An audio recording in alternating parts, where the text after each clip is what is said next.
I just want to show you my my Remington 870. Now this is my old 870. This is the one Jim gave to me, and I thank him so much because I have so much fun with this gun. We did so much to it, and I've come to the conclusion that I think I like, because I don't know what the fuck I like, so I come to the conclusion that I think I like wood on shotguns, like double barrel shotguns. Like if I had a double barrel shotgun, I don't think I would black it out. I would leave the wood on it. I can't, I know the wood is beautiful, I just can't, I don't know. I guess I like the tactical look. That's what I like. So, this is what it is. This is the older 870. Here's an extension tube. Believe it or not, this is a Mossberg extension tube, and this thing was all jacked up. It was all scratched up, chipped, and everything. And just a little tip for you: you can make this thing. I mean, look how good this looks. It looks like I got Parkerized at the factory, don't it? Okay.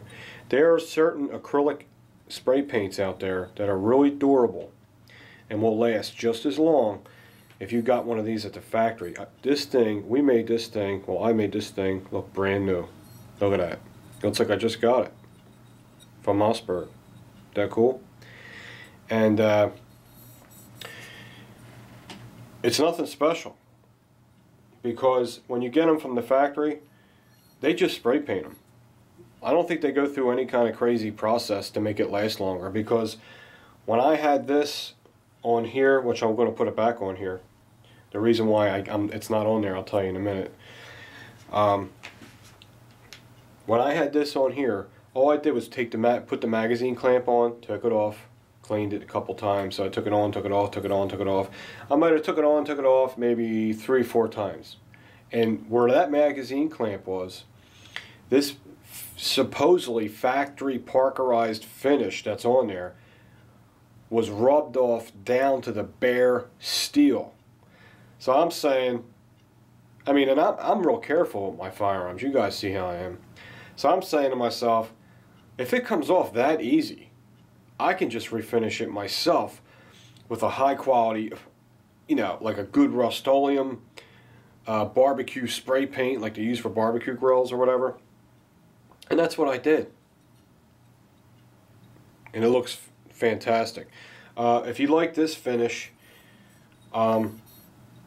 it's Rust-Oleum flat, and there's no special number. And man, it looks like it's Parkerized. Seriously. So, like I said, again, if the finish comes off that easy, it's obviously they spray paint these parts. You know, as far as the barrel goes, I don't know about that. That's more durable because it gets hot, it's heated. It gets really hot when you're firing. This doesn't get hot or anything. It's just an extension tube. So you can get away with painting it yourself. So if you like that finish, Rust-Oleum, flat black. That's what you get. It looks more like a charcoal gray, and it looks like it's Parkerized. So that is going to go on here like that.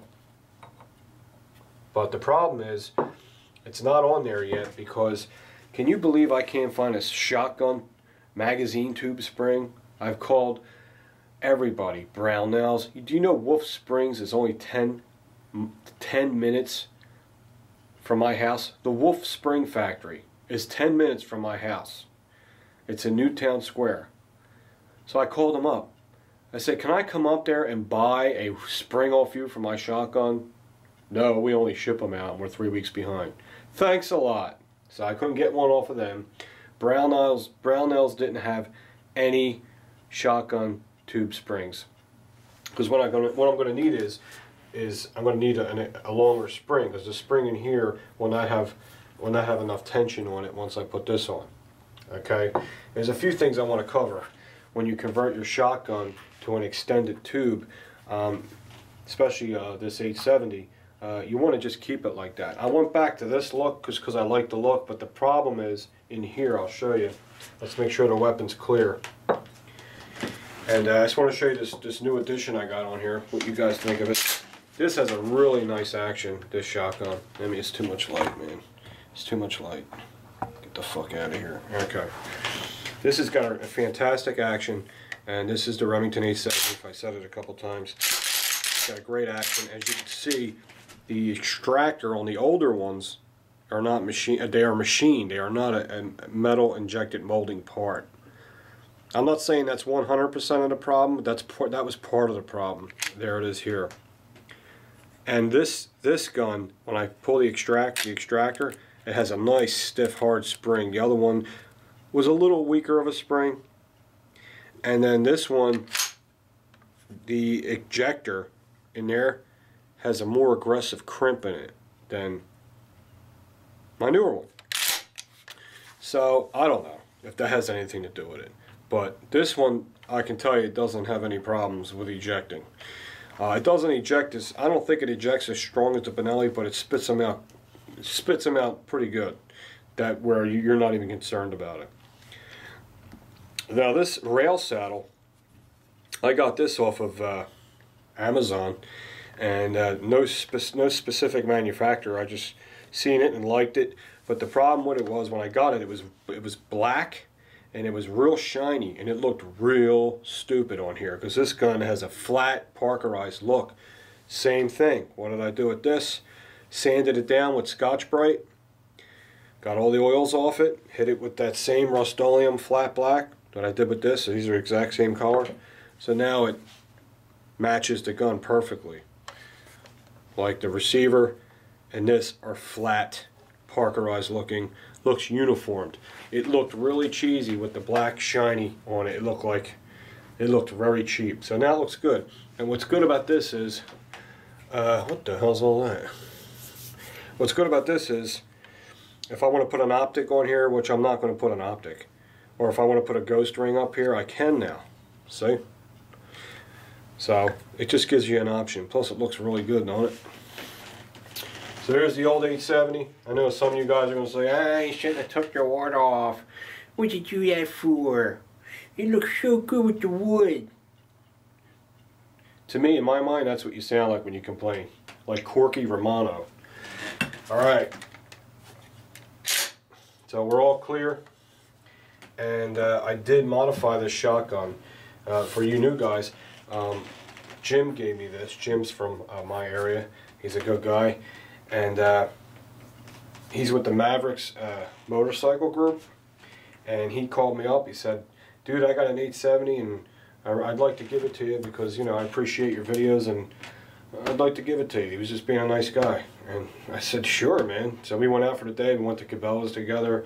It was a good time. And I said, you don't mind if I modify it, do you? Because when he gave it to me, it had like a 26-inch barrel. It was like a duck hunting gun. You know what I mean? So I told him I was going to chop the barrel and make it a tactical shotgun. And so he said, nah, man, it's yours. Do what you want. So there's the look. I wish you could have seen the before picture because it looks so much better now. So I chopped the barrel. There's videos on it. If you look at my videos, you'll see every step of the way. Chopped the barrel with a hacksaw, then got a squared it off, sanded it, rounded it off, blued the end with real bluing, moved the sight, put the bead sight, drilled a hole in the top, put the bead sight back in there, and it looks good. Looks like it came from the factory. Came out really nice. I'm real happy with it. Now, the only thing, this is what I want to show you if you guys are messing with your shotguns. When you do that to these 870s, let me take this off. The spring's going to shoot out. So here's the problem. This cap has teeth in there, and it's just like the Benelli. It ratchets down. And what it does is, it ratchets down on this cap. This cap, take the spring out of here. The spring goes inside this cap like this. Okay? And there's gears on there. And what happens is, when you tighten it down, it makes this sound. And it just helps it stay tight. But when you want to put an extension tube on there, there's two little bumps in the magazine that you have to grind down with a Dremel. And that's part of the procedure. That's not butchering it. That's part of the procedure. And they're inside here. And there's a video on this showing you every step, dudes. And I don't know where to tell you to look for it. It should be in there somewhere. Let me get the flashlight. In there. So you can see the grind marks. But when I put my finger in there, it's silky smooth, because you got to remember, when you're loading, the follower is going to come up past here and it's going to be rubbing on the part that you grinded. So it has to be smoother than Ebomi's lips. It's got to be really smooth. I'll never stop picking on him. Yeah, it's nice and smooth. So you got to make sure you do that. Now here's the other thing. If you change your mind and you want to go back to this, look, I'll show you what it looks like with it on there. Believe it or not, this is a Mossberg and it fits on here perfect, and it screws on there nice and tight, so that's what I use. How nice it looks with that on there. Oh yeah. Okay, so but I can't put this on here because I don't have a long enough spring. So you guys know any companies out there that you think that might have a spring in stock? Please let me know, because I'm on a hunt for a spring. Let me take this back off. Now the Mossberg just happens, the threads, they're the same threads, they just happen to fit perfect. I'm not telling you to do that. Try to get one for a Remington.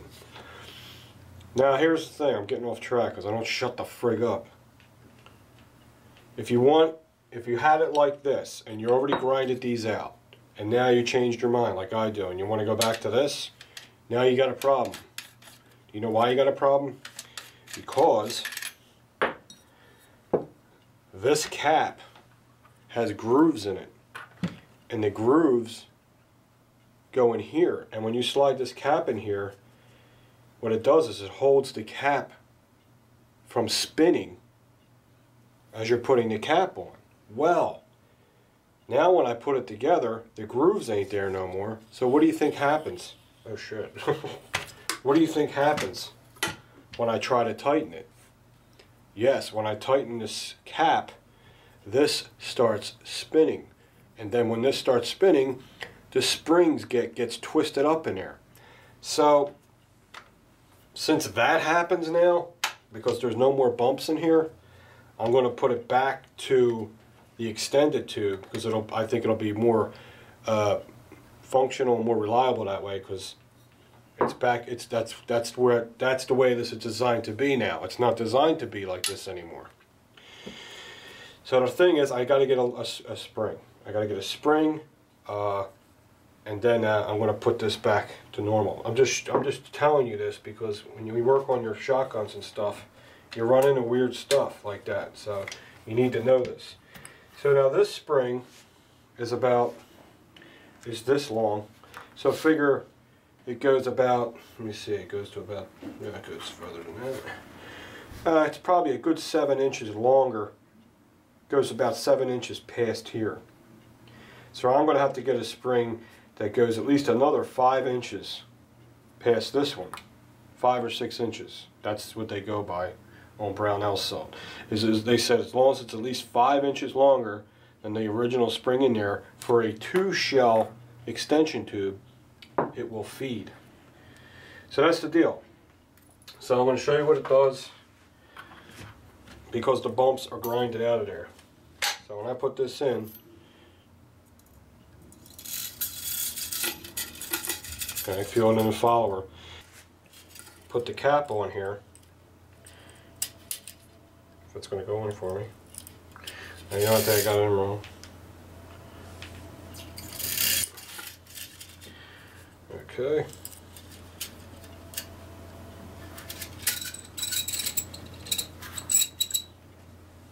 And put the cap on.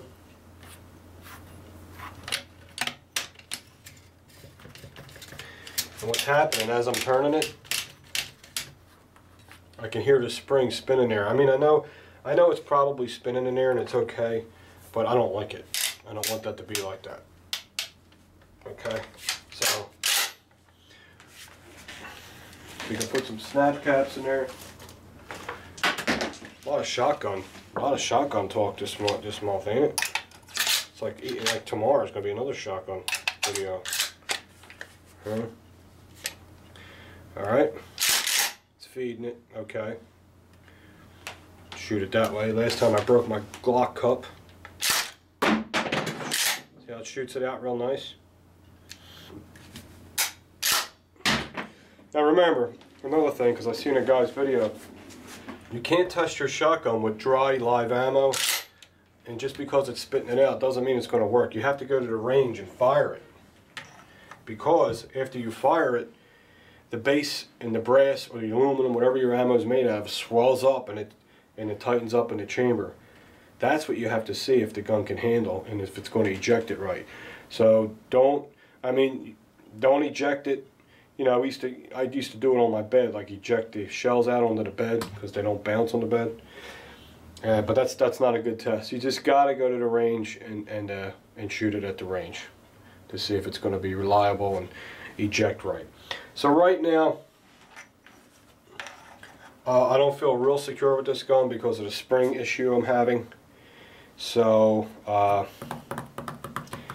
soon as I get it back with this, it'll be in its right design, and it'll work. To me, it'll be more reliable and it'll be more right. That's all. But I wanted to show it to you how it looks now. I think it looks fantastic. Like I said, I know a lot of guys like the wood better, but like I said, I think I'm coming to the fact that as far as wood on a shotgun goes, I think I like them on the double barrels, and I just like these kind of shotguns, tactical. That's all. And that's me, and that's it. What else is coming up? I want to shoot the Remington and the STI. I don't know which one. I think I'll bring the STI next. Put a few more boxes of ammo through that. And tomorrow I'm getting parts for the Benelli. I'm getting a magazine clamp, an extended tube, and an extended spring, but that's for the Benelli. Alright guys, take it easy. Hope you like the 870.